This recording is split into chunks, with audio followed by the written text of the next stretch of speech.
मुश्किल में सब्र के साथ, तहम्मुल के साथ खड़ा रहना एक बड़ा काम है।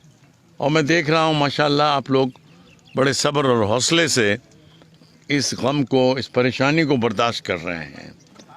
जमात इस्लामी अल खिदमत जो है ये एक दीनी जमात भी है, अवामी जमात भी है, खिदमत वाली जमात भी है। इसलिए जहाँ मुल्क भर में बारिशें हो रही हैं, सारे मुल्क में जहाँ जहाँ ये मसला है, अल खिदमत जमात इस्लामी वहाँ पहुँची हुई है। हम बलूचिस्तान होकर आए हैं, हम सूबे सिंध के बड़े इलाक़ों के अंदर होकर आए हैं, सांगड़ में होकर आए हैं, शहदाद कोट में हम होकर आए हैं, दीगर जगहों पर होकर आज आपके पास इसलिए आए हैं कि आपकी मदद कर सकें।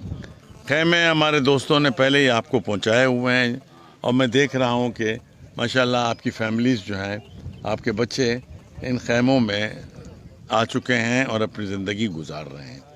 आज की तकरीब हमने इसलिए रखी थी कि आप लोगों के लिए राशन, खाने पीने का सामान मुहैया किया जा सके।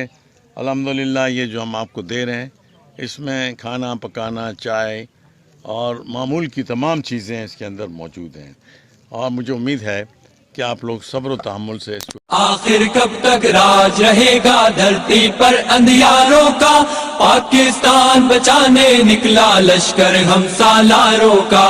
आखिर कब तक राज रहेगा धरती पर अंधियारों का, पाकिस्तान बचाने निकला लश्कर हम सालारों का। धरती के रखवालों ने इस धरती को 100 जख्म दिए, शर्माए चंगेज हलाकू ऐसे ऐसे जुल्म किए, मुल्क के टुकड़े कर डाले और मदहोशी के जाम पिए। उठो और अंजाम बता दो मिल्लत के गद्दारों का, पाकिस्तान बचाने निकला लश्कर हम सालारों का। रोटी कपड़े के नारों से कब तक धोखा खाओगे, अंधियारों का पीछा करके मंजिल भी खो जाओगे।